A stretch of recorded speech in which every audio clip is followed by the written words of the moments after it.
En el nombre del Padre, del Hijo, del Espíritu Santo. Amén. El Señor esté con vosotros. Y con tu espíritu. Hoy la Iglesia celebra una fiesta, la fiesta de uno de los patronos, en este caso una patrona de Europa, una mártir, Santa Teresa Benedicta Edith Stein, judía, conversa, filósofa, asesinada por los nazis en el campo de concentración de Auschwitz, junto con otros muchos mártires, entre ellos el padre Kolbe.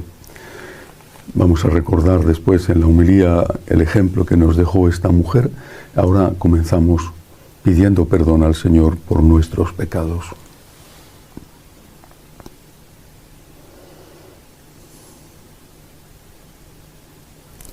Yo confieso ante Dios Todopoderoso y ante vosotros, hermanos, que he pecado mucho de pensamiento, palabra, obra y omisión, por mi culpa, por mi gran culpa. Por eso ruego a Santa María, siempre Virgen, a los ángeles, a los santos, y a vosotros, hermanos, que intercedáis por mí ante Dios nuestro Señor. Dios Todopoderoso, tenga misericordia de nosotros, perdone nuestros pecados y nos lleve a la vida eterna. Amén. Señor, ten piedad. Señor, ten piedad. Cristo, ten piedad. Cristo, ten piedad. Señor, ten piedad. Señor, ten piedad. Gloria a Dios en el cielo y en la tierra paz a los hombres que ama el Señor. Por tu inmensa gloria te alabamos, te bendecimos, te adoramos, te glorificamos. Te damos gracias, Señor Dios, Rey celestial, Dios Padre Todopoderoso, Señor Hijo único Jesucristo, Señor Dios, Cordero de Dios, Hijo del Padre. Tú que quitas el pecado del mundo, ten piedad de nosotros. Tú que quitas el pecado del mundo, atiende nuestras súplicas. Tú que estás sentado a la derecha del Padre, ten piedad de nosotros. Porque solo tú eres santo, solo tú, Señor, solo tú, Altísimo Jesucristo, con el Espíritu Santo, en la gloria de Dios Padre. Amén. Oremos. Dios de nuestros padres, que guiaste a la mártir Santa Teresa Benedicta en el conocimiento de tu Hijo crucificado, imitándole incluso en la muerte, concédenos por su intercesión que todos los hombres reconozcan a Cristo Salvador y por medio de Él puedan contemplarte para siempre. Por nuestro Señor Jesucristo, tu Hijo, que vive y reina contigo en la unidad del Espíritu Santo y es Dios por los siglos de los siglos. Amén. Lectura de la profecía de Oseas. Esto dice el Señor: yo la llevo al desierto, le hablo al corazón. Allí responderá como en los días de su juventud, como el día de su salida de Egipto. Me desposaré contigo para siempre, me desposaré contigo en justicia y en derecho, en misericordia y en ternura. Me desposaré contigo en fidelidad y conocerás al Señor. Palabra de Dios. Te alabamos, Señor. Escucha, hija, mira, inclina el oído. Escucha, hija, mira, inclina el oído. Escucha, hija, mira, inclina el oído. Olvida a tu pueblo y la casa paterna. Prendado está el Rey de tu belleza, póstrate ante Él, que Él es tu Señor. Escucha, hija, mira, inclina el oído. Ya entra la princesa, bellísima, vestida de perlas y brocado. La llevan ante el Rey con séquito de vírgenes, la siguen sus compañeras. Escucha, hija, mira, inclina el oído. Las traen entre alegría y algazara, van entrando en el palacio real. A cambio de tus padres tendrás hijos, que nombrarás príncipes por toda la tierra. Escucha, hija, mira, inclina el oído. Aleluya, aleluya, aleluya. Aleluya, aleluya, aleluya. Ven, esposa de Cristo, recibe la corona que el Señor te preparó para toda la eternidad. Aleluya, aleluya, aleluya.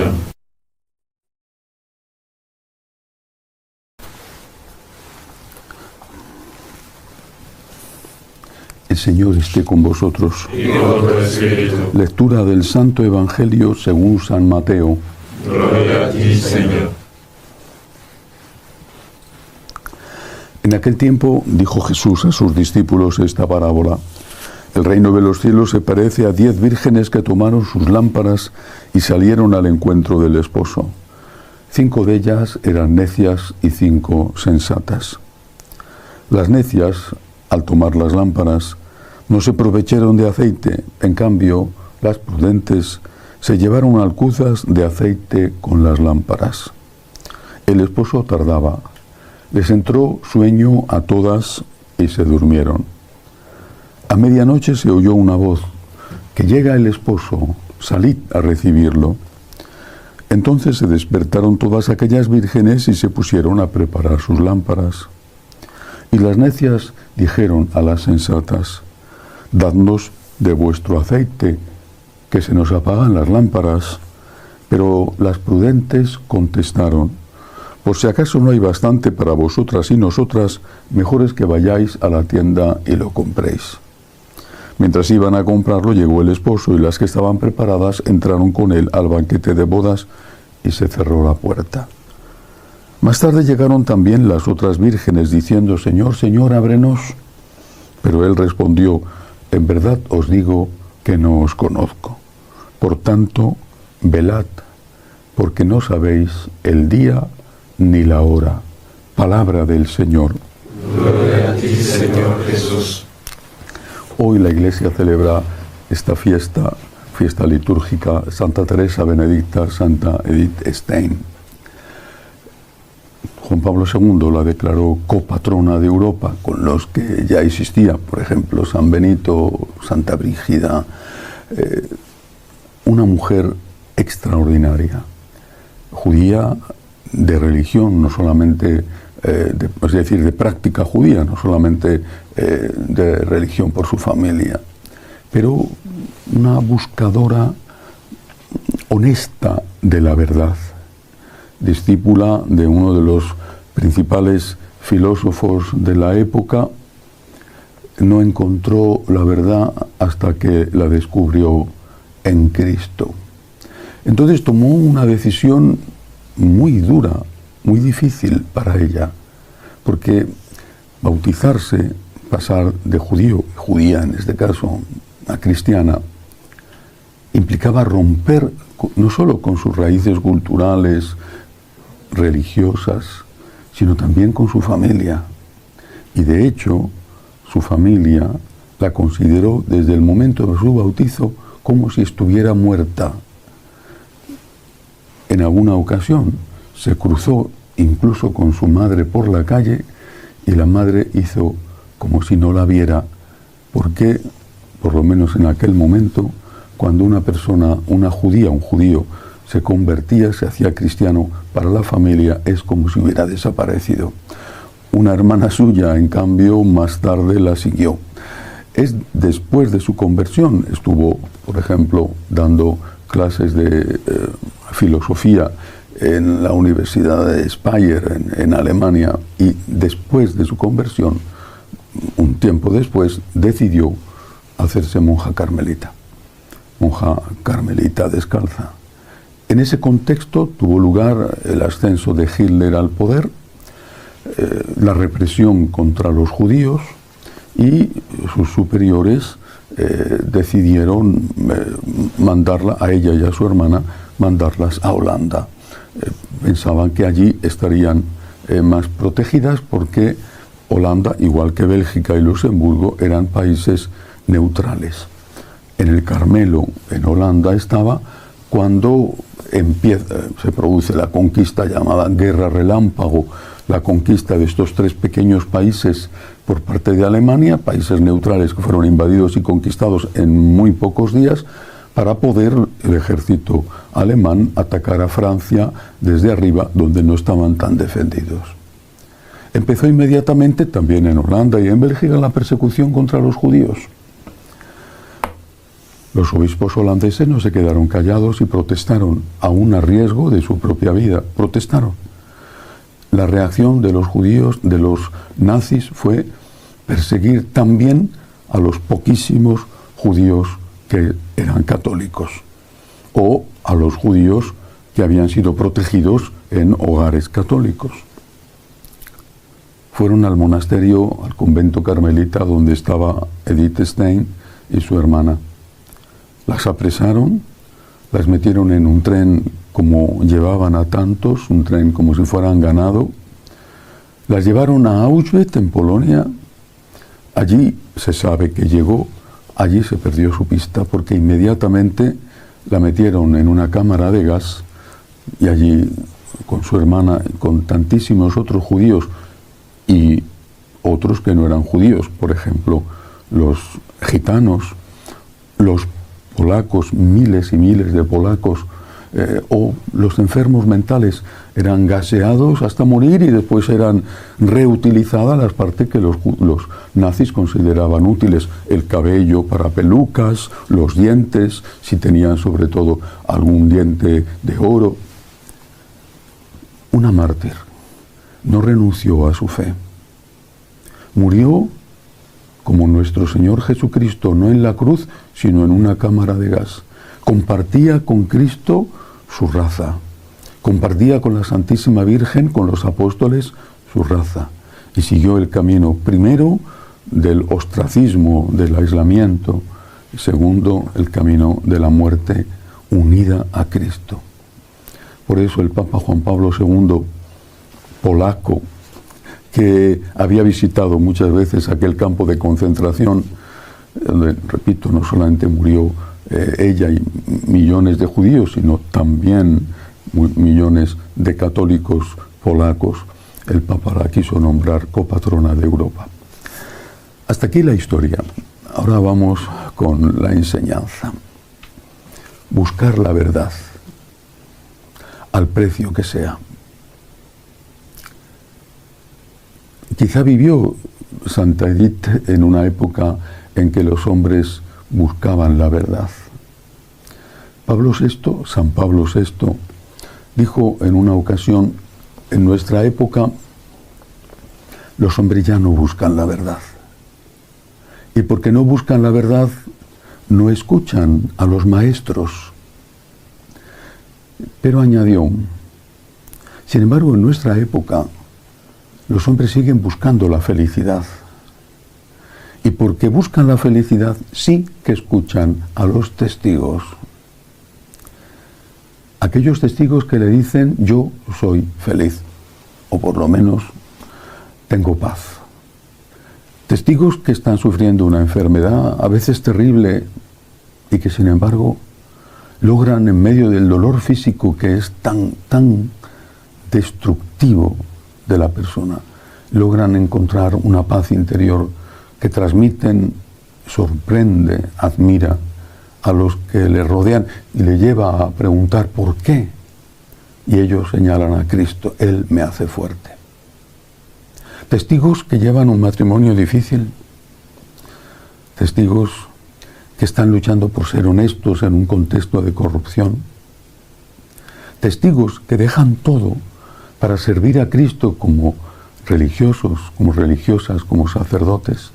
Testigos, no necesariamente mártires, que los hay, sino testigos de que Cristo es la verdad, de que Cristo es la felicidad. Es la verdad, Él es la verdad. No es que Él enseñe la verdad, es que Él es la verdad. Y es la felicidad, es la paz, porque solamente Él nos puede dar esa paz. Santa Teresa Benedicta, Santa Edith Stein, se hizo monja carmelita. Y estoy seguro de que cuando iba en aquel vagón tratada como ganado, como si fuera un animal, muchos morían en el trayecto porque morían asfixiados. O cuando la introdujeron en el campo de concentración, que para mayor burla había puesto en la entrada un lema que era de Dante, en su Divina Comedia lo pone en la puerta del infierno: lasciati ogni speranza, dejad toda esperanza. Estoy segura de que cuando entró allí sabía lo que la esperaba, y cuando la metieron en la cámara de gas sabía lo que la esperaba. Estoy seguro también de que pensó: solo Dios basta, solo Dios basta. La gran frase de nuestra Madre Espiritual, Santa Teresa de Jesús. Solo Dios basta. Pero hay que estar preparados para ese encuentro con Dios. Es lo que nos enseña el Evangelio de hoy con la parábola de las 10 vírgenes, 5 sensatas y 5 tontas, prudentes unas, insensatas las otras. Hay que estar preparado. Y hay que estar diciéndole a Dios todos los días y siendo consecuente con ello, solo tú me bastas. Podrán venir tormentas, podrán venir persecuciones, pero si la casa está cimentada sobre roca, resistirá a esas tormentas y a esas persecuciones. Y la roca, la única verdadera roca es Cristo.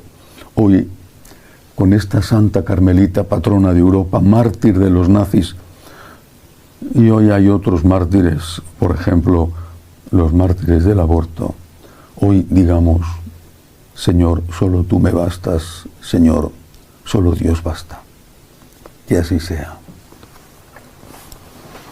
Presentamos nuestras súplicas a Cristo y pedimos por la Santa Iglesia de Dios, por el Santo Padre, roguemos al Señor. Te rogamos, óyenos. Por los enfermos, por los que no tienen trabajo, por los perseguidos por su fe, roguemos al Señor. Te rogamos, óyenos. Pedimos por la paz.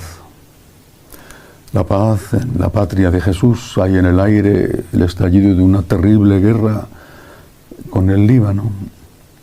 La paz en Ucrania. La paz y la justicia y la democracia en Venezuela. En Nicaragua, donde continúan los arrestos de sacerdotes. En Cuba, que es el origen de todo. Roguemos al Señor. Te rogamos, óyenos. Pedimos al Señor también por todas las personas que nos ayudan, por los que nos piden oraciones, roguemos al Señor. Te rogamos, óyenos. Acoge, Dios Todopoderoso, las súplicas de tu pueblo que confía en tu amor. Te lo pedimos por Jesucristo nuestro Señor. Amén. Bendito seas, Señor, por este pan, fruto de la tierra y del trabajo del hombre, que recibimos de tu generosidad y ahora te presentamos. Él será para nosotros pan de vida. Bendito seas por siempre, Señor. Bendito seas, Señor, por este vino, fruto de la vid y del trabajo del hombre, que recibimos de tu generosidad y ahora te presentamos. Él será para nosotros bebida de salvación. Bendito seas por siempre, Señor.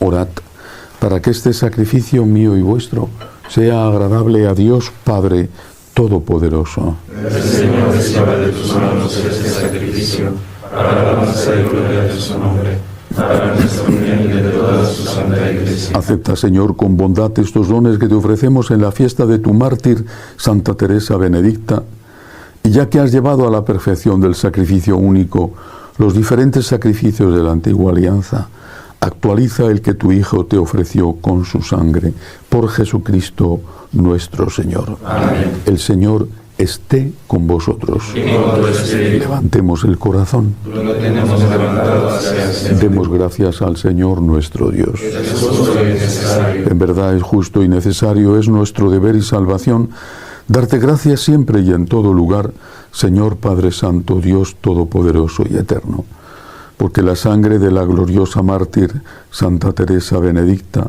derramada como la de Cristo para confesar tu nombre, manifiesta las maravillas de tu poder, pues en su martirio, Señor, has sacado fuerza de lo débil, haciendo de la fragilidad tu propio testimonio por Cristo, Señor nuestro.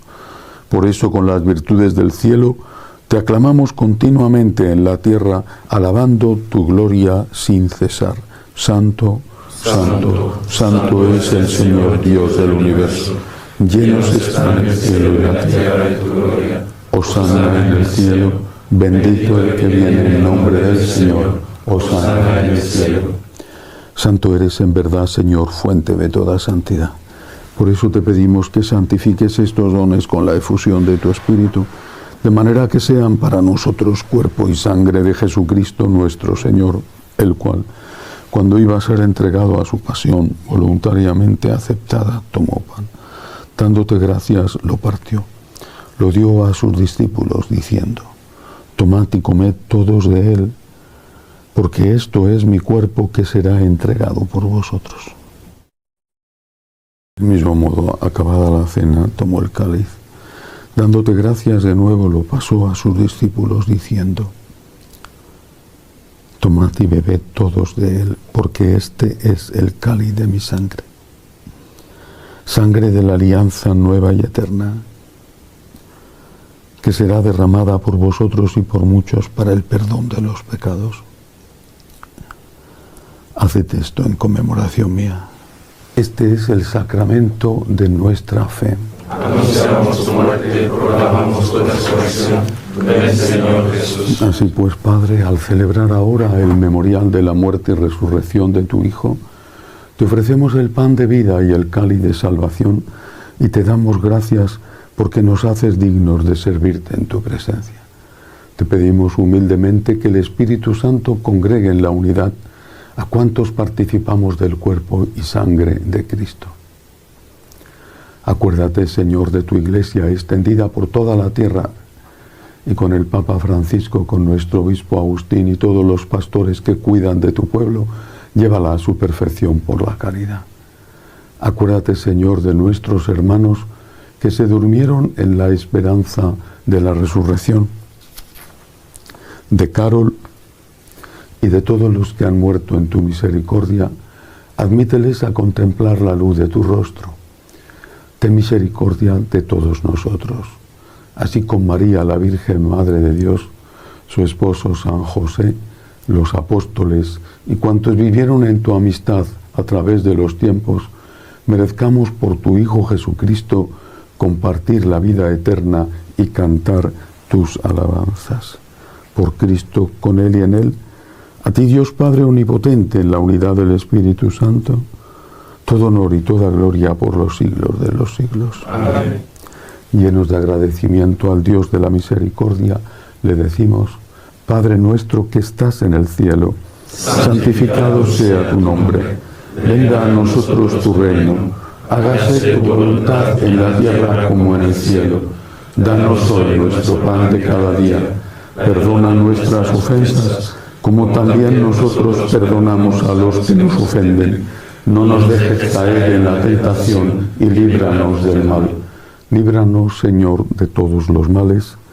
Concédenos la paz en nuestros días, para que, ayudados por tu misericordia, vivamos siempre libres de pecado y protegidos de toda perturbación, mientras esperamos la gloriosa venida de nuestro Salvador Jesucristo. Tuyo es el reino, tuyo el poder y la gloria por siempre, Señor. Señor Jesucristo, que dijiste a tus apóstoles: la paz os dejo, mi paz os doy, no tengas en cuenta nuestros pecados, sino la fe de tu Iglesia. Conforme a tu palabra, concédele la paz y la unidad. Tú que vives y reinas por los siglos de los siglos. Amén. La paz del Señor esté siempre con vosotros. Y con tu espíritu. Daos fraternalmente la paz. La paz contigo. Cordero de Dios, que quitas el pecado del mundo, ten piedad de nosotros. Cordero de Dios, que quitas el pecado del mundo, ten piedad de nosotros. Cordero de Dios, que quitas el pecado del mundo, danos la paz. Este es el Cordero de Dios que quita el pecado del mundo. Dichosos los llamados a esta cena. Señor, no soy digno de que entres en mi casa, pero una palabra tuya bastará para sanarme.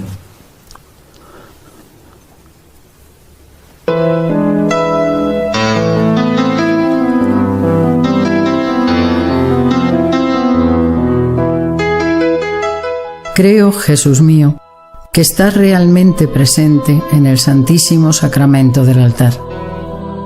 Te amo sobre todas las cosas y deseo recibirte dentro de mi alma. Pero como ahora no puedo comulgar, ven al menos espiritualmente a mi corazón. Y como si ya te hubiese recibido, te abrazo y me uno del todo a ti. Señor, no permitas que me aparte de ti. Amén. Concede, Padre misericordioso, que los frutos celestiales del árbol de la cruz fortalezcan el corazón de quienes veneramos la memoria de Santa Teresa Benedicta, para que unidos fielmente a Cristo en la tierra, merezcamos comer del árbol de la vida en el paraíso, por Jesucristo nuestro Señor. Amén.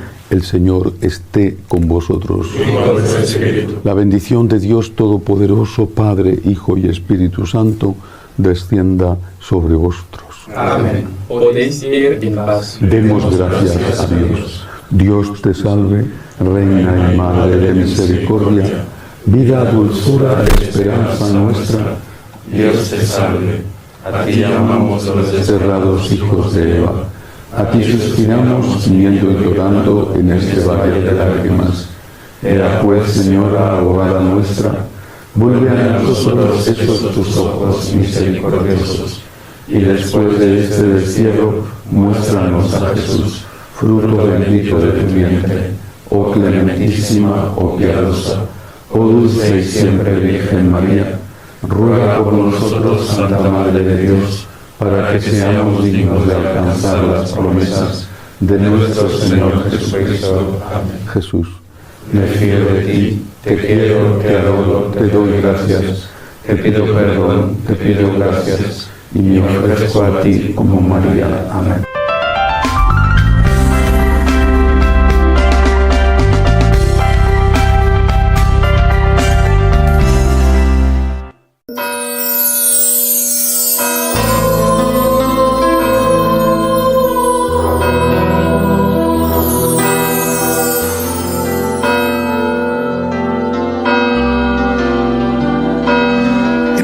Padre, del Hijo, del Espíritu Santo, el Señor esté con vosotros.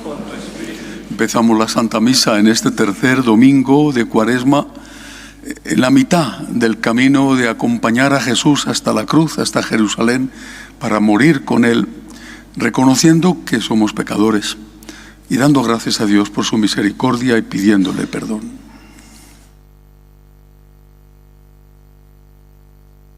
Yo confieso ante Dios Todopoderoso y ante vosotros, hermanos, que he pecado mucho de pensamiento, palabra, obra y omisión. Por mi culpa, por mi gran culpa.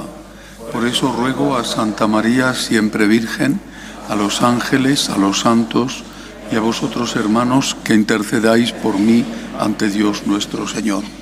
Dios Todopoderoso tenga misericordia de nosotros, perdone nuestros pecados y nos lleve a la vida eterna. Señor, ten piedad. Cristo, ten piedad. Señor, ten piedad. Oremos.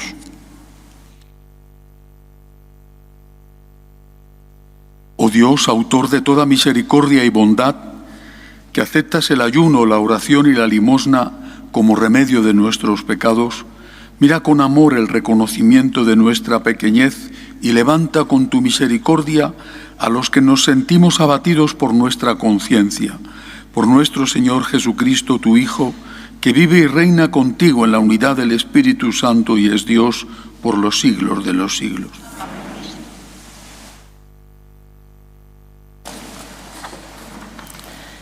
Lectura del libro del Éxodo. En aquellos días el Señor pronunció las siguientes palabras: Yo soy el Señor, tu Dios, que te saqué de Egipto de la esclavitud. No tendrás otros dioses frente a mí. No pronunciarás el nombre del Señor, tu Dios, en falso, porque no dejará el Señor impune a quien pronuncie su nombre en falso. Fíjate en el sábado para santificarlo. Honra a tu padre y a tu madre. Así prolongarás tus días en la tierra que el Señor, tu Dios, te va a dar.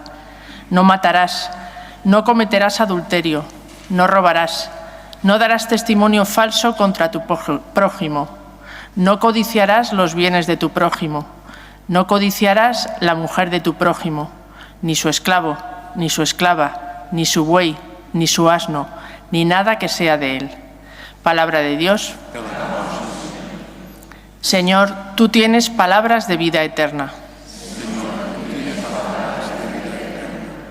La ley del Señor es perfecta y es descanso del alma.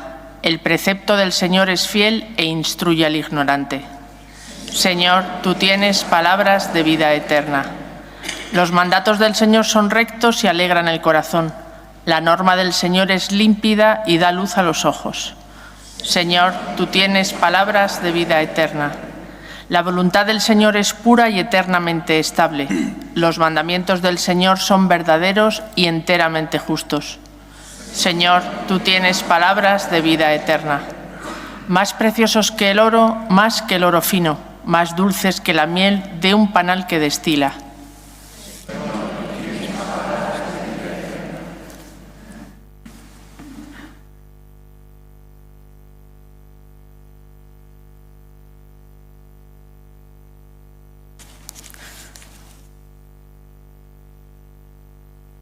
Lectura de la primera carta del apóstol San Pablo a los Corintios. Hermanos, los judíos exigen signos, los griegos buscan sabiduría, pero nosotros predicamos a Cristo crucificado. Escándalo para los judíos, necedad para los gentiles, pero para los llamados judíos o griegos, un Mesías que es fuerza de Dios y sabiduría de Dios. Pues lo necio de Dios es más sabio que los hombres, y lo débil de Dios es más fuerte que los hombres. Palabra de Dios. Tu palabra me confío en ti, Señor.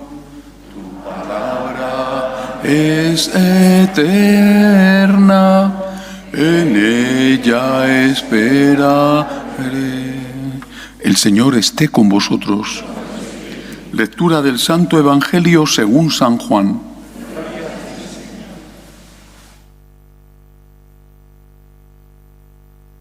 Se acercaba la Pascua de los judíos y Jesús subió a Jerusalén y encontró en el templo a los vendedores de bueyes, ovejas y palomas, y a los cambistas sentados. Y haciendo un azote de cordeles los echó a todos del templo, ovejas y bueyes. Y a los cambistas les esparció las monedas y les volcó las mesas. Y a los que vendían palomas les dijo: quitad esto de aquí, no convirtáis en un mercado la casa de mi Padre. Sus discípulos se acordaron de lo que está escrito: el celo de tu casa me devora.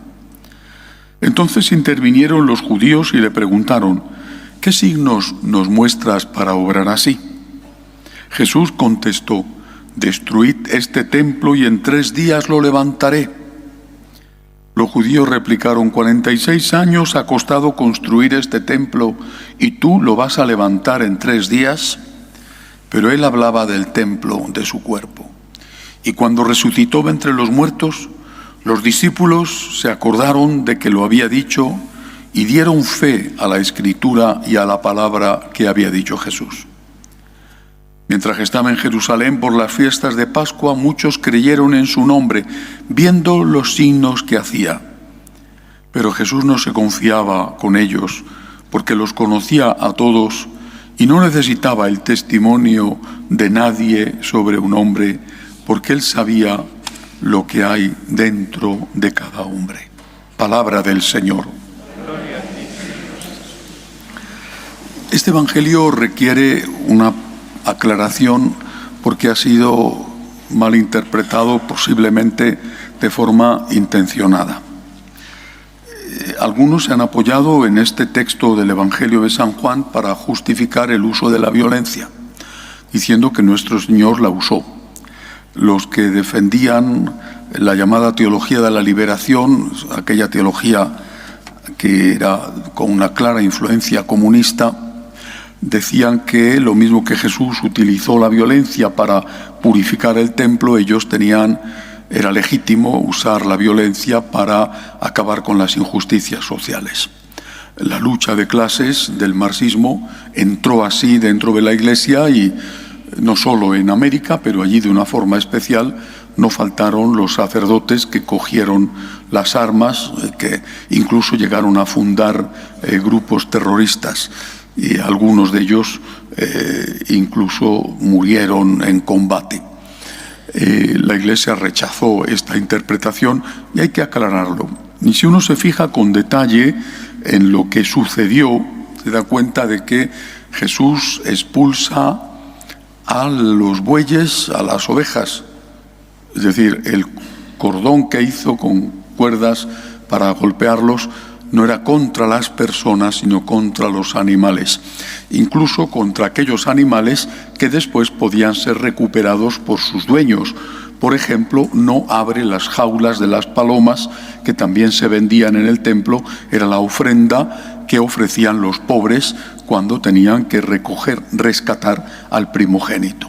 Las jaulas de las palomas no las abre porque hubiera sido imposible recuperarlas. En cambio, sacude, que sin hacerles ningún tipo de daño, les da unos golpes a los bueyes, a las ovejas que salen de allí, y después pudieron ser recuperadas. A los cambistas les tira las monedas que los cambistas naturalmente se apresuraron a recoger. La violencia no está justificada. Está justificada la violencia, la Iglesia lo dice, lo ha enseñado siempre, en legítima defensa. Más allá de eso, no está justificada. No podemos utilizar la violencia para conseguir ningún objetivo, salvo ese, que repito, de la legítima defensa, y la Iglesia ha establecido desde muy antiguo unos criterios para justificar lo que se llama la guerra justa. No es el caso de ponernos a hablar ahora de ello, pero en cualquier caso, esta escena de Jesús no sirve de ningún modo para justificar la violencia, ni la violencia guerrillera, comunista, ni la violencia que podamos hacer nosotros en un momento de ira, en un momento de enfado, salvo esos casos, insisto, de legítima defensa, como por otro lado reconoce cualquier legislación civil. Dicho esto, vamos a lo que importa con respecto a este Evangelio. El Señor quiere purificar la casa de Dios y quiere que sea una casa de espiritualidad. Mi casa es casa de oración, dice. Casa de Dios, casa de espiritualidad, no lugar de comercio. ¿Quién hace comercio? El que vende, pero también el que compra. El comercio es una cosa de dos: el que vende y el que lo compra. Normalmente en las iglesias no hay comercio, incluso los grandes santuarios, pienso en un Lourdes, por ejemplo, Fátima, más allá de alguna pequeña tienda de recuerdos interna, normalmente no hay un comercio. Cuando vas a Lourdes, ves en el largo camino que baja hasta el santuario, ves infinidad de tiendas fuera del santuario. Llegas a las verjas del santuario y ahí se acabó. Lo único que puedes encontrar es una venta de velas que después aquellas personas que quieren las ponen para ser quemadas en la cueva de la Virgen, aunque también pueden llevarlas desde fuera. Tanto, normalmente en la iglesia no hay comercio, aparentemente, pero en cambio sí que hay comercio por ambas partes. Por ejemplo, cuando la casi única o por lo menos principal preocupación de los sacerdotes es el dinero, pedir dinero para cosas buenas, pedir dinero para obras de caridad, para la restauración del templo, pedir dinero para la vida del propio sacerdote. Diré, esto es legítimo, esto es necesario, pero no debe de ser nunca lo primero ni lo más importante. San Francisco de Asís nos enseñó a los franciscanos que habláramos de Dios y que no nos preocupáramos del dinero. El dinero vendría, el dinero vendrá, el dinero viene. Tú preocúpate de lo que tienes que preocuparte, que es de hablar de Dios. Y ya verás cómo esas personas que han sentido que su corazón era tocado por el Señor, esas personas te van a ayudar.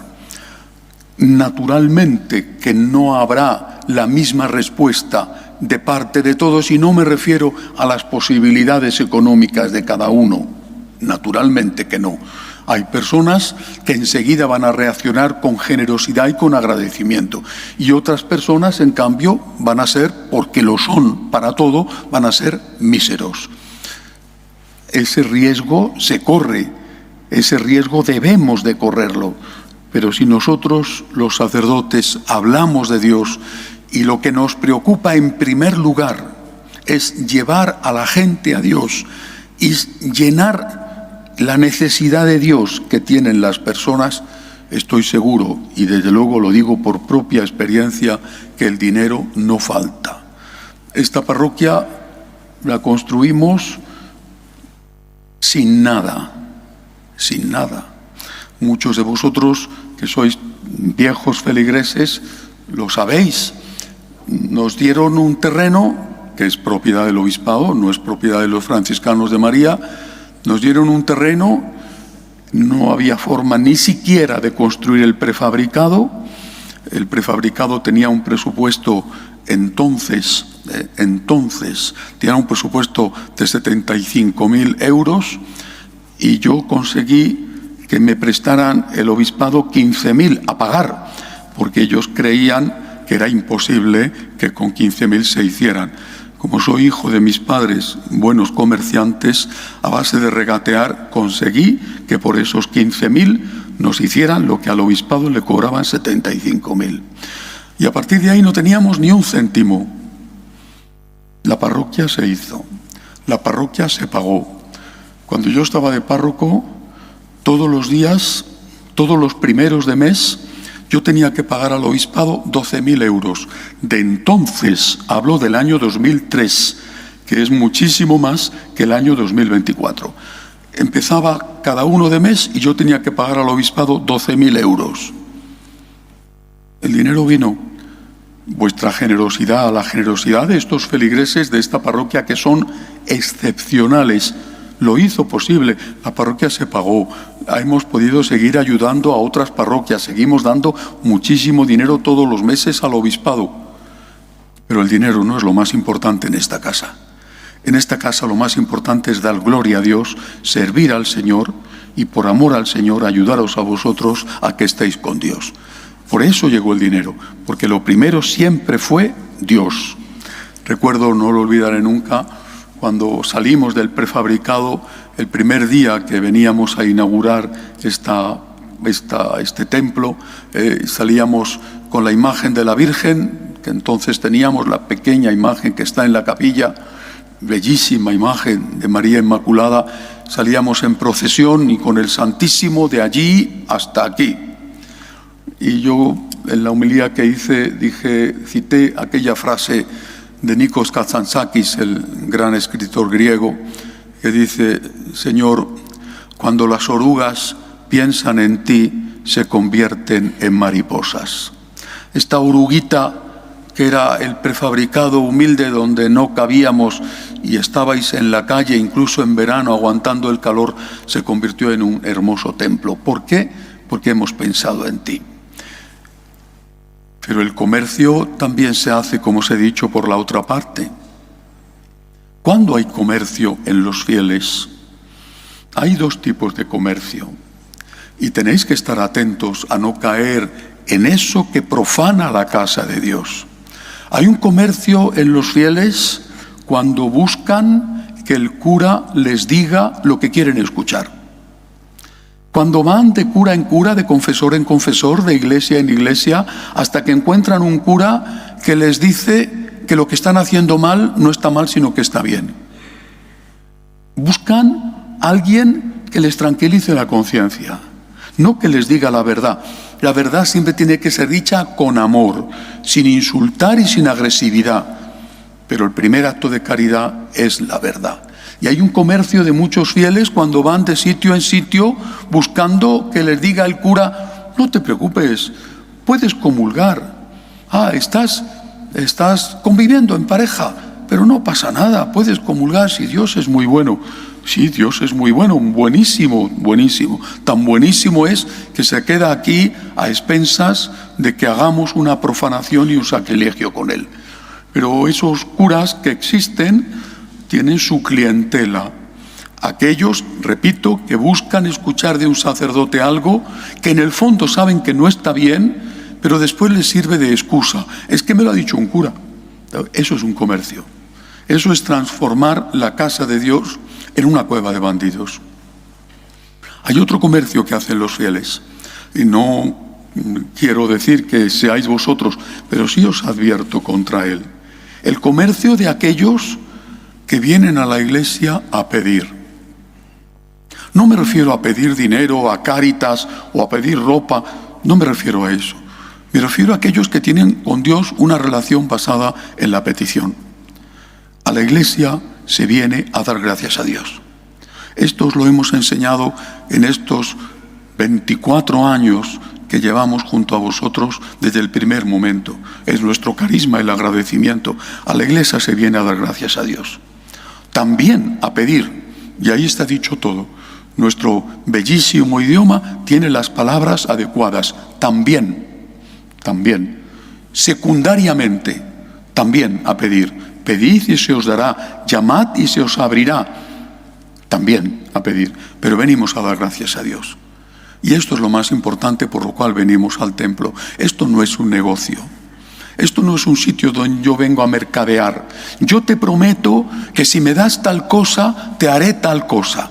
Daré una limosna o, como en la época antigua, me pondré un hábito o haré esta penitencia o... No, Señor. Yo vengo aquí a darte gracias por todo lo que me has dado. Lo que me diste, que ahora ya no lo tengo quizá, porque tuve juventud o tuve salud y ahora ya no la tengo. Quizá una persona a la que tanto quise y que ya no está. Y quizá un trabajo que me llenaba, me ilusionaba, me realizaba y que ya no está. Vengo a darte gracias, Señor, por lo que tuve. Vengo a darte gracias por lo que todavía tengo. Vengo a darte gracias porque me has abierto las puertas del cielo. Y esto vale más que cualquier cosa. La esperanza de la vida eterna. Señor, vengo al templo a darte gracias. La Iglesia, desde el inicio, desde los primeros pasos, llamó a su celebración litúrgica con una palabra griega que después ha sido traducida, Eucaristos, que significa acción de gracias. Porque desde el principio la Iglesia entendió que el culto del creyente con el Dios amor, con el Dios crucificado y resucitado, tenía que ser un culto de agradecimiento. Yo vengo a darte gracias, Señor. Y no puedo pasar sin darte gracias. Cuando a veces os dicen los hijos o los nietos o los amigos, pero yo me puedo relacionar con Dios en cualquier sitio. Es verdad, y además tienes que hacerlo, ¿cómo no? Puedes rezar en cualquier sitio y tienes que hacerlo. Pero aquí está Dios. Yo vengo a estar aquí, con Él, a darle las gracias. Además lo hago en mi casa, pero aquí está Dios. Aquí está el Señor presente en la Eucaristía. Y yo vengo a decirle, al menos una vez a la semana, al menos, que mejor sería cada día porque se lo merece cada día, vengo a decirle, gracias, Señor. Gracias por tu misericordia, gracias por tu amor infinito, gracias porque me perdonas. Y vengo a decirle también, ayúdame. Ayúdame, necesito tu ayuda para mí, para los míos, para mi patria, para la Iglesia. Vengo, Señor, a pedir, pero vengo sobre todo a agradecer. Pocos sonetos habrá tan bellos como aquel que algunos atribuyen a uno y otros a otros, y muchos estudiosos todavía lo consideran anónimo, que dice, no me mueve mi Dios para quererte el cielo que me tienes prometido. Ni me mueve el infierno tan temido para dejar por eso de ofenderte. Tú me mueves, mi Dios, muéveme el verte clavado en esa cruz y escarnecido. Y añade el soneto, aunque no hubiera cielo, te quisiera, y aunque no hubiera infierno, te temiera. No me tienes que dar porque te quiera. Esto es lo que llevamos 24 años enseñando aquí. Venimos a dar gracias a Dios. Y tenemos tanto que agradecer, tanto. El pasado, el presente, la vida eterna, venimos a dar gracias. Y con humildad venimos a pedir. Esta es la purificación que Cristo quiere que se haga en su Iglesia. No solo desde el punto de vista físico, un bello templo, sencillo pero hermoso, o desde el punto de vista de no hacer aquí un comercio vendiendo cosas como en el templo judío, sino la purificación de los sacerdotes, que son siervos y sacerdotes de Jesucristo según su corazón, y la purificación de los fieles que han entendido que su relación con Dios está basada en el agradecimiento a aquel que ha dado la vida por nosotros. No hay que olvidarlo, porque cuando llegan los malos momentos, Y llegan siempre y para todos. Cuando llegan los malos momentos, hay que estar experimentado en la acción de gracias. Y la acción de gracias se basa en la memoria selectiva de lo bueno y no en la memoria selectiva de lo malo. Y hay que estar entrenados en eso para que cuando llegan los malos momentos podamos seguir unidos a Dios, y es cuando más lo necesitamos, y podamos seguir unidos a Dios diciéndole: no entiendo por qué permites esto, pero en tantas ocasiones, Señor, me he sentido querido por ti, y ahora no voy a dejar que tú te separes de mi lado o que yo me separe del tuyo. Que así sea. Elevamos nuestras súplicas al Señor. Primero confesamos juntos nuestra fe. Creo en un solo Dios, Padre Todopoderoso, Creador del cielo y de la tierra.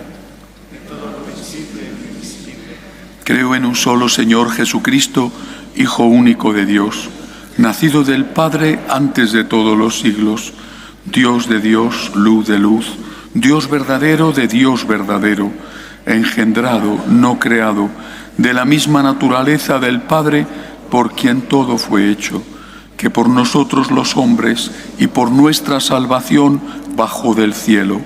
Por obra del Espíritu Santo se encarnó de María la Virgen y se hizo hombre. Y por nuestra causa fue crucificado en tiempos de Poncio Pilato. Padeció y fue sepultado. Resucitó al tercer día según las Escrituras y subió al cielo y está sentado a la derecha del Padre. Y de nuevo vendrá con gloria para juzgar a vivos y muertos, y su reino no tendrá fin. Creo en el Espíritu Santo, Señor y dador de vida, que procede del Padre y del Hijo, que con el Padre y el Hijo recibe una misma adoración y gloria, y que habló por los profetas. Creo en la Iglesia, que es una, santa, católica y apostólica. Confieso que hay un solo bautismo para el perdón de los pecados. Espero la resurrección de los muertos y la vida del mundo futuro. Amén. Pedimos por el Papa, por su salud. Sigue con la gripe, sigue todavía no pudiendo hacer los discursos y dándoselos a otros a leerlos. Pedimos por el Papa y por su salud. Roguemos al Señor. Por la Iglesia, para que sea siempre fiel a Jesucristo, roguemos al Señor. Vivimos en dos guerras, una más cerca, otra más lejos, ambas cercas, que son peligrosísimas. Cada vez se habla más de las armas nucleares. Vivimos con dos guerras que están acabando con miles de personas. Rezamos por la paz. Rezamos para que haya paz en la patria de Jesús, para que termine la guerra allí y para que termine la guerra en Ucrania. Roguemos al Señor. Por los enfermos, por los que no tienen trabajo, por los que viven solos, roguemos al Señor. Quiero pedir por nuestra patria, envuelta en un contexto de corrupción inimaginable, para que de verdad haya justicia, para que de verdad exista libertad para poder decir las cosas sin miedo. Roguemos al Señor. Pedimos al Señor por todos los que nos han ayudado en la vida. Roguemos al Señor. Acoge, Dios Todopoderoso, las súplicas de tu pueblo que confía en tu amor. Te lo pedimos por Jesucristo nuestro Señor. Bendito seas, Señor, por este pan, fruto de la tierra y del trabajo del hombre, que recibimos de tu generosidad y ahora te presentamos. Él será para nosotros pan de vida. Bendito seas por siempre, Señor. Bendito seas, Señor, por este vino, fruto de la vid y del trabajo del hombre, que recibimos de tu generosidad y ahora te presentamos. Él será para nosotros bebida de salvación. Bendito seas por siempre, Señor.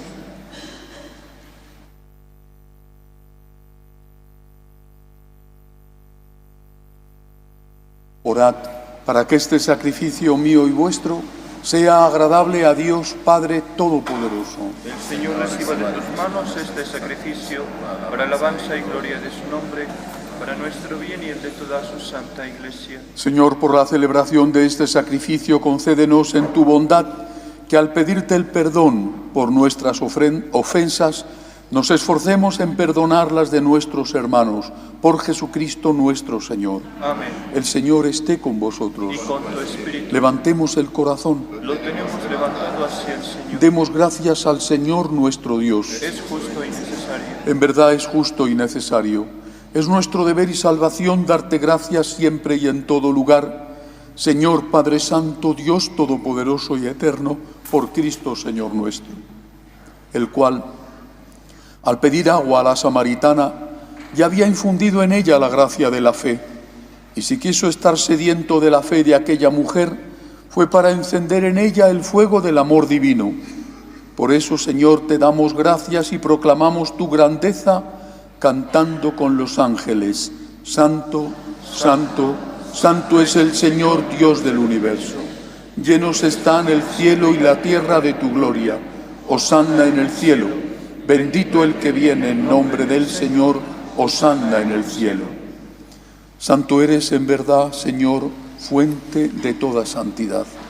Por eso te pedimos que santifiques estos dones con la efusión de tu Espíritu, de manera que sean para nosotros cuerpo y sangre de Jesucristo nuestro Señor, el cual, cuando iba a ser entregado a su pasión, voluntariamente aceptada, tomó pan.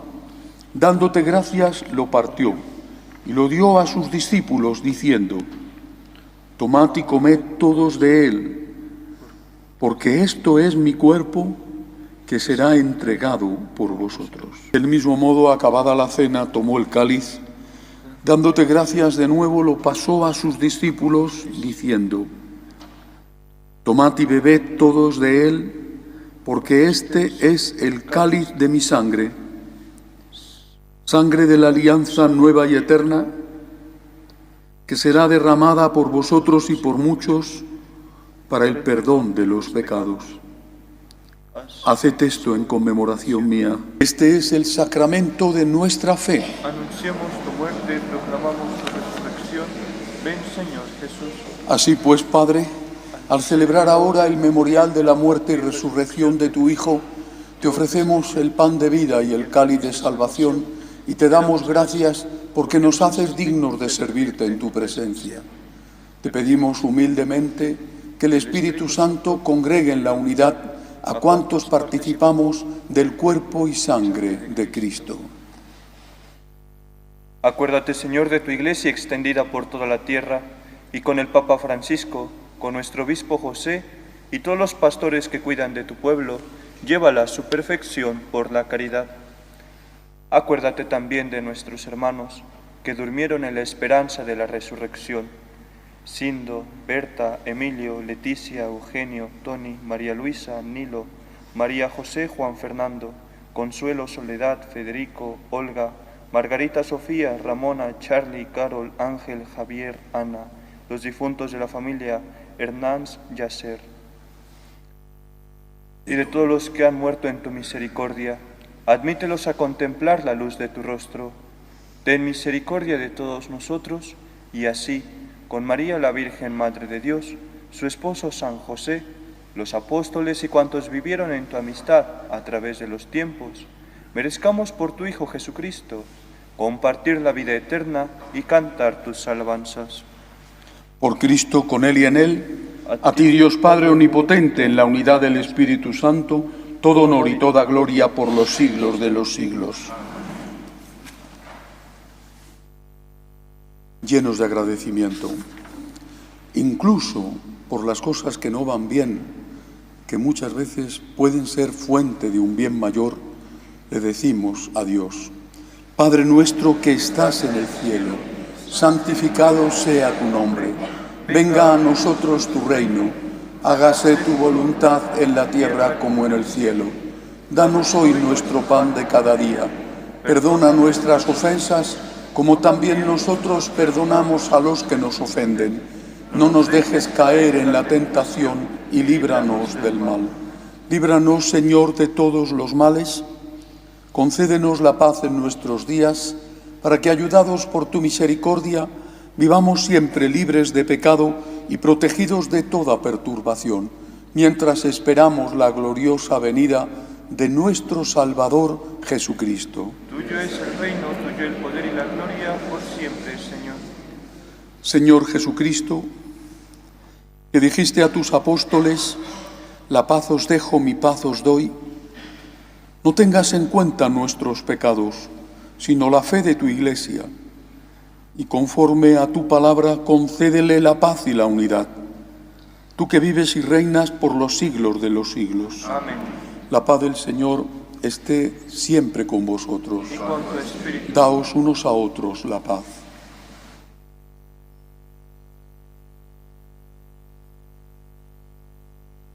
Cordero de Dios, que quitas el pecado del mundo, ten piedad de nosotros.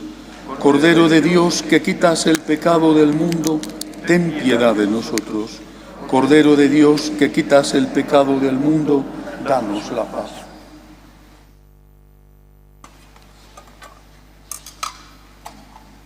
Este es el Cordero de Dios, que quita el pecado del mundo.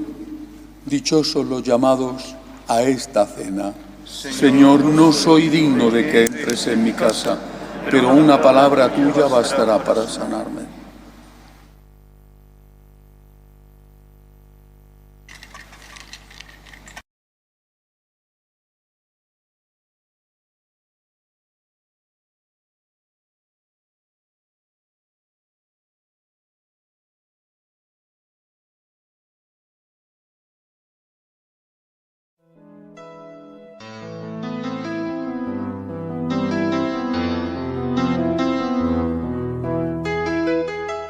Creo, Jesús mío, que estás realmente presente en el Santísimo Sacramento del altar. Te amo sobre todas las cosas y deseo recibirte dentro de mi alma. Pero como ahora no puedo comulgar, ven al menos espiritualmente a mi corazón. Y como si ya te hubiese recibido, te abrazo y me uno del todo a ti. Señor, no permitas que me aparte de ti. Amén.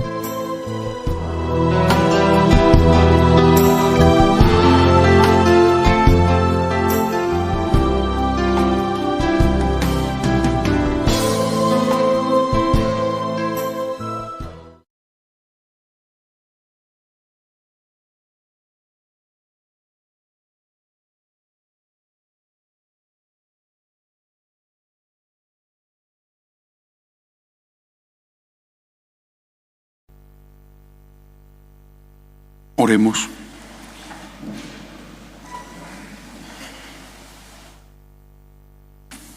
Alimentados ya en la tierra con el pan del cielo, prenda de eterna salvación, te suplicamos, Señor, que se haga realidad en nuestra vida lo que hemos recibido en este sacramento, por Jesucristo nuestro Señor. Quiero pedir por nuestra patria y quiero que al rezar hoy la salve, pidamos a la Virgen María por España, que se haya hecho corrupción con las mascarillas, aunque todavía está su dice, pero que se hayan puesto a la venta mascarillas defectuosas, arriesgando la vida de las personas en medio de una pandemia terrible. Es algo que supera todo lo que la imaginación de alguien pueda llegar a pensar. Pidamos por nuestra patria. El Señor esté con vosotros. La bendición de Dios Todopoderoso, Padre, Hijo y Espíritu Santo, descienda sobre vosotros. Podéis ir en paz. Dios te salve, Reina y Madre de misericordia, vida, dulzura, esperanza nuestra. Dios te salve. A ti llamamos los desterrados hijos de Eva. A ti suspiramos, gimiendo y llorando en este valle de lágrimas.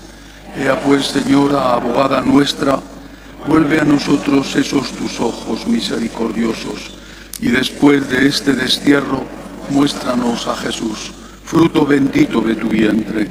Oh clementísima, oh piadosa, oh dulce y siempre Virgen María, ruega por nosotros, Santa Madre de Dios, para que seamos dignos de alcanzar las promesas de nuestro Señor Jesucristo. Amén.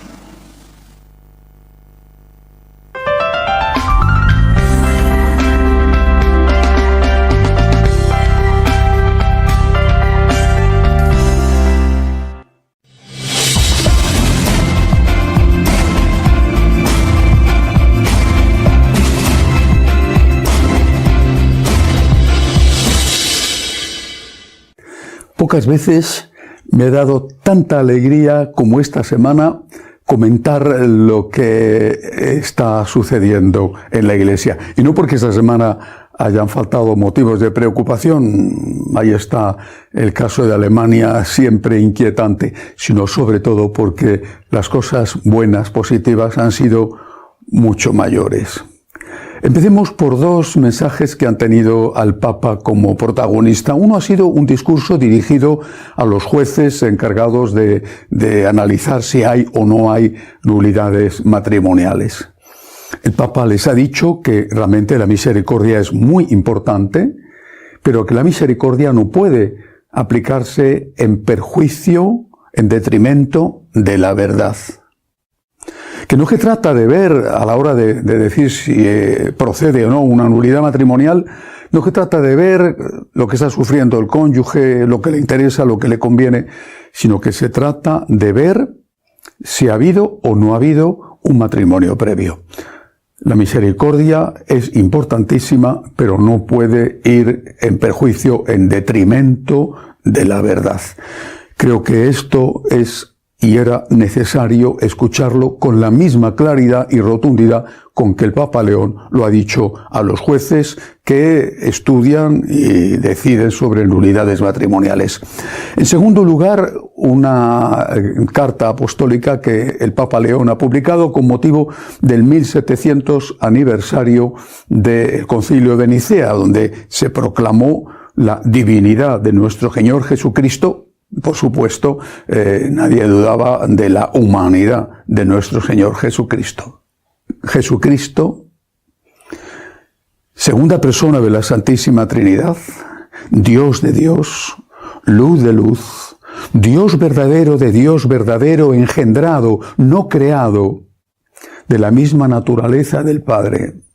Jesucristo es verdadero Dios y es verdadero hombre. Y esto se proclama en el año 325, hace ahora 1700 años, apenas 12 años después del edicto de Milán que dio libertad a la Iglesia. Algunos dicen que hizo de la Iglesia la religión oficial, nada que ver, eso fue mucho más tarde. Dio libertad a la Iglesia. En cuanto pudieron, los obispos se reunieron para debatir sobre aquel tema que era esencial: ¿quién es Cristo? Había ya una herejía fuerte que no disminuyó después del concilio, protagonizada por Arrio, que decía que Jesucristo no era verdadero Dios, que era una especie de semidios. Los padres conciliares lo proclaman sin ninguna duda y enfrentándose a los que decían lo contrario. Cristo es verdadero Dios, Cristo es Dios. El Papa, en esta exhortación apostólica In Unitate Fidei, no solamente renueva la adhesión de la Iglesia Católica, como no podía ser de otra manera, a esta fe en la divinidad de Jesucristo, sino que además hace una invitación a las iglesias como la ortodoxa y a las comunidades eclesiales, como por ejemplo los distintos grupos protestantes y anglicanos, a volver a trabajar por volver a la unidad, aquella unidad que había en la Iglesia en ese momento. También el Papa habla, en este documento, habla de la necesidad de que nuestro testimonio como cristianos sea coherente con la fe que profesamos. Ciertamente, eso es algo en lo que hay que insistir siempre y nunca será suficiente porque somos pecadores. Por lo tanto, hay que insistir, y el Papa hace bien en hacerlo, hay que insistir en que la fe tiene que ser vivida, que la fe sin obras es una fe muerta, que si proclamamos la divinidad de Cristo tenemos que ser coherentes con lo que esa fe implica. Pero personalmente me hubiera gustado que en ese documento del Papa se hubiera hablado también de otra cosa, y que conste que lo que ha dicho el Papa es perfecto. Pero a mí me parece que también hubiera hecho falta otra cosa. Naturalmente es una opinión. Porque en Nicea, en el Concilio de Nicea, no se debatía una cuestión sobre si los cristianos tenían un comportamiento ético coherente con su fe, Siempre ha hecho falta insistir en ese punto. Repito, ahí está San Pablo, por ejemplo, en la carta a los Corintios, que con toda claridad lo dice. Lo que se debatía era si Cristo era o no verdadero Dios. Y hoy, de otra manera, eso es exactamente lo mismo que se está debatiendo. Todos dicen, sí, creo en que Cristo es verdadero Dios.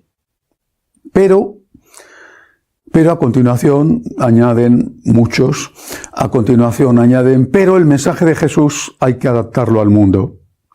Pero ¿cómo vamos a adaptar el mensaje de Jesús al mundo si es verdadero Dios? Si es verdadero Dios, su mensaje es un mensaje divino.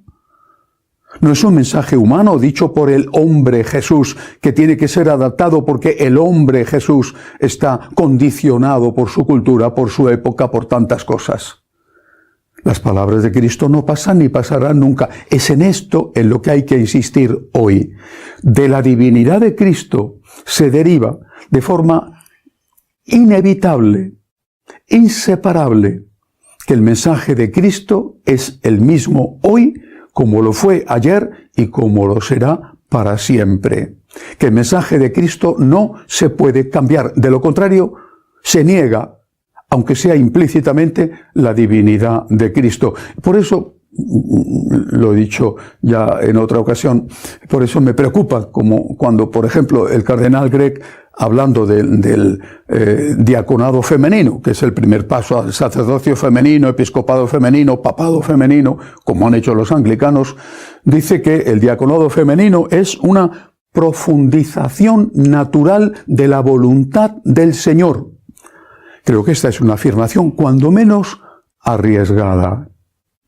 ¿Cómo podemos saber nosotros, 2000 años después, cuál era la voluntad del Señor? ¿Es que acaso el Señor estaba condicionado, por ejemplo, por su cultura, para decir claramente en qué consistía su voluntad? ¿Es que Cristo no se enfrentó con la sacratísima ley de respeto del sábado que tenían los judíos? ¿Es que Cristo no se enfrentó con la aprobación del divorcio que había no solo entre los judíos, sino en general en el mundo, cuando dice que el que se divorcia de su mujer y se casa con otra comete adulterio contra la primera? ¿Es que Cristo no fue contra una norma implícita que ponía a la mujer en un segundo lugar cuando le pide a Santa María Magdalena que sea ella la que vaya a anunciar a los apóstoles que Él, Jesucristo, ha resucitado? ¿Cómo podemos decir entonces que el Señor no expresó total y claramente su voluntad cuando llama solo a hombres para convertirlos en apóstoles, y allí había muchas mujeres también? ¿O cuando en la última cena se reúne solo con hombres y a ellos les ordena sacerdotes, a ellos y solo a ellos les dice: tomad y comed, esto es mi cuerpo, haced esto en memoria mía? ¿Cómo podemos nosotros decir que Cristo no expresó completamente su voluntad y que ahora tenemos que averiguar en qué consistió realmente, porque Él no lo dejó bien claro? Como si Él no hiciera lo que creía que debía hacer o estuviera condicionado por, repito, cuestiones culturales de tipo machista. ¿Machista Jesucristo? ¿Machista Jesucristo? ¿Que tiene a una mujer como María Magdalena como una discípula suya? Es al menos arriesgado lo que dice el cardenal Gregg. Y por eso creo que defender hoy la divinidad de Jesucristo implica, y es necesario, decir que el mensaje de Cristo no puede adaptarse al mundo. Estaríamos yendo en contra de lo que dice San Pablo en la carta a los romanos. Tened cuidado, no os adaptéis al mundo. Y sí, esto sí que hay que decirlo una y otra vez. Dos cosas importantes y muy positivas que ha dicho el Papa. El tema de las nulidades matrimoniales y la carta, el documento In Unitate Fidei, revalorizando de nuevo, diciendo que los católicos sin ninguna duda nos adherimos al credo del Concilio de Nicea, afirmando que Jesucristo es verdadero Dios. Ha habido también dos cosas que han tenido como protagonista al cardenal Fernández, el prefecto del Dicasterio de Doctrina de la Fe, y que me han alegrado muchísimo. La primera ha sido una nota doctrinal, se llama una caro, en la cual se deja claro que el matrimonio es la unión de un hombre y una mujer, por tanto, monogamia. El matrimonio es monógamo, no es polígamo, pero también no solamente se rechaza la poligamia, sino que se rechaza lo que hoy se llama el poliamor. Para entender qué es eso de poliamor, lo mejor es un ejemplo. Hace apenas unas semanas, una pastora luterana en Alemania ha celebrado un rito de bendición, ellos no tienen el sacramento del matrimonio, el equivalente a un matrimonio entre 4 hombres. Eso es el poliamor. 4 hombres que conviven juntos, que tienen relaciones sexuales, que se consideran entre ellos casados, cada uno de ellos con los otros 3, recíprocamente, han sido bendecidos como si fuera un matrimonio. Eso es el poliamor. Iglesia luterana alemana, aunque esto haya sido en su caso una excepción, pero es el primer caso.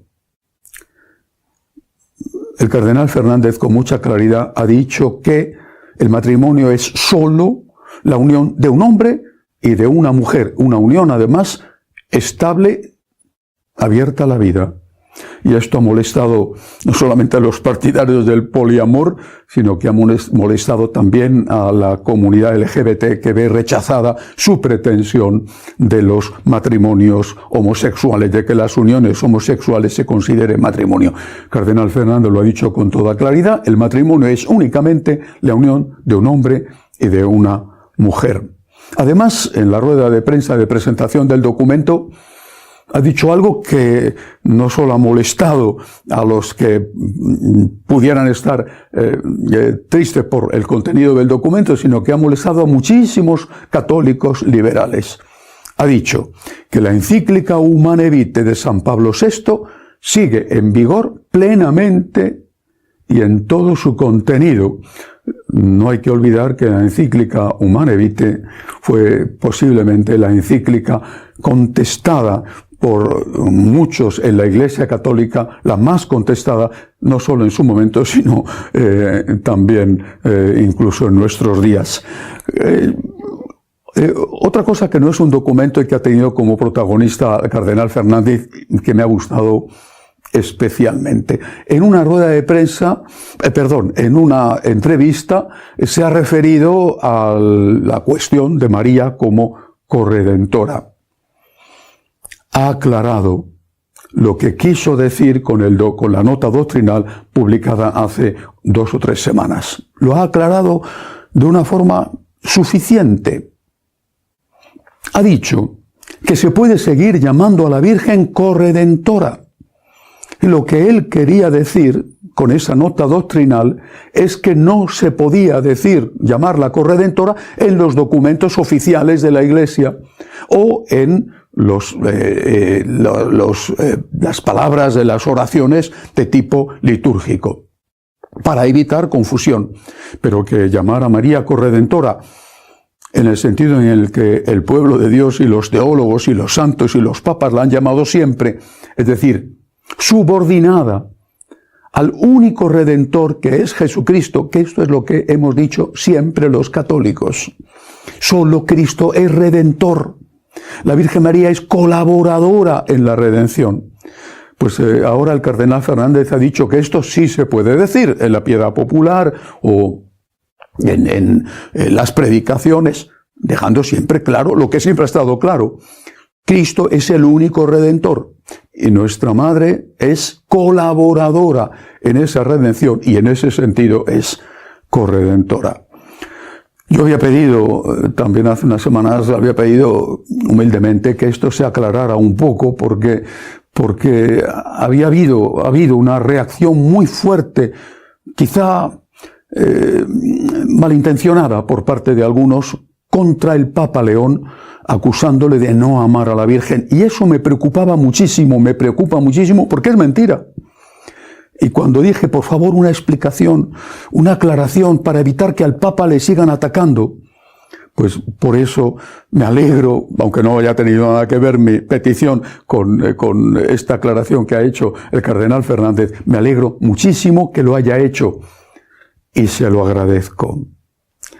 Esta aclaración de que María se puede seguir llamando corredentora, excepto en los documentos oficiales o litúrgicos de la Iglesia, viene además a volver a dar valor la exhortación apostólica de San Juan Pablo II, Salvifici Doloris. Esa exhortación Salvifici Doloris es esencial y recomiendo a todo el mundo que la lea. Es esencial para entender ese sentido de la corredención. Voy a leer solo algunos párrafos de este importantísimo texto. En ese documento el Papa afirma, entre otras muchas y valiosas enseñanzas, cada hombre tiene su parte en la redención. Todos también están llamados a compartir ese sufrimiento, está hablando del sufrimiento redentor de Cristo en la cruz, a través del cual se logró la redención. Al realizar la redención a través del sufrimiento, Cristo, al mismo tiempo, elevó el sufrimiento humano al nivel de redención. Por tanto, todo hombre, en su sufrimiento, también puede convertirse en un participante del sufrimiento redentor de Cristo. El sufrimiento de Cristo creó el bien de la redención del mundo. Este bien en sí mismo es inagotable e infinito. Ningún hombre puede añadir nada a ello. Sin embargo, al mismo tiempo, en el misterio de la Iglesia como su cuerpo, Cristo en cierto sentido abrió su propio sufrimiento redentor a todo sufrimiento humano. En la medida en que el hombre se convierte en un participante de los sufrimientos de Cristo, en cualquier lugar del mundo y en cualquier momento de la historia, completa a su manera ese sufrimiento, a través del cual Cristo provoca la redención del mundo. Concluye Salvifici Doloris: todo sufrimiento humano, por unión en amor con Cristo, completa el sufrimiento de Cristo. Es importantísimo entender esto. Pero además Salvifici Doloris también habla de la Virgen, aunque se refiere a ella explícitamente, pero no la llama corredentora, pero el contenido está muy claro. Dice, en ella, en la Virgen, los numerosos e intensos sufrimientos se resumían en tal conexión y concatenación que si eran prueba de su fe inquebrantable, también eran una contribución a la redención de todos. Y añade San Juan Pablo II en este texto, su ascenso al Calvario, su posición al pie de la cruz junto a su amado discípulo, fueron una participación muy especial en la muerte redentora de su Hijo. Es en este sentido, sin mencionarlo explícitamente, que Salvifici Doloris deja claro que María es corredentora, colaboradora del único Redentor que es Jesucristo. Estoy feliz de poder decir que la Virgen es corredentora en ese sentido de colaboradora, porque el cardenal Fernández ha dicho que esto es posible y que no se debe decir, para evitar confusiones, únicamente en los textos oficiales de la Iglesia y en los textos litúrgicos. Yo espero que ahora mis odiadores particulares, los que me escriben diariamente insultándome, amenazándome, pues que se calmen un poquito, ¿no? Que al menos durante unos días me dejen tranquilo y dejen de insultarme, como si decir que la Virgen María colaboró en la redención, que es lo que dijo San Juan Pablo II, fuera una herejía. Bueno, pues de eso me están acusando. Afortunadamente, me llena de alegría y de agradecimiento. El cardenal Fernández lo ha aclarado y podemos seguir diciendo que María es corredentora, en el sentido de colaboradora, pero es que nunca lo hemos entendido de otra manera. La importancia de esto es extraordinaria. una mujer a la que le acaban de decir que tiene un tumor maligno, un padre que ha perdido un hijo, un hombre que no encuentra trabajo, un anciano que ve cómo sus fuerzas merman, un enfermo de cualquier tipo, alguien que está sufriendo porque su familia se rompe, alguien perseguido por el nombre de Cristo como sucede en África, alguien que vive en un país con dictadura. En definitiva, cualquiera que está sufriendo, rico o pobre, por cualquier motivo, puede unir su sufrimiento al de Cristo, puede colaborar en la redención, puede ser en una ínfima, diminuta, insignificante quizá y pequeñísima manera, pero utilísima a la vez, puede ser corredentor. Insisto, en el sentido de colaborador. Eso es lo que explica Salvifici Doloris. Es extraordinario. El sufrimiento es una moneda valiosísima, un tesoro incalculable, que tú puedes unir al sufrimiento de Cristo y que tú puedes ofrecer al Señor por los tuyos. Especialmente por los tuyos, naturalmente por todo el cuerpo místico de Cristo. Por último, el Santo Padre se encuentra en este momento de viaje en Turquía y va a ir al Líbano para participar en los actos del 1700 aniversario del Concilio de Nicea. Le acompañamos con nuestra oración, también con el ofrecimiento de nuestras pequeñas cruces por el éxito de este viaje. De él, de su contenido, hablaré, si Dios quiere, la semana que viene. Hasta entonces, hasta la semana que viene, si Dios quiere.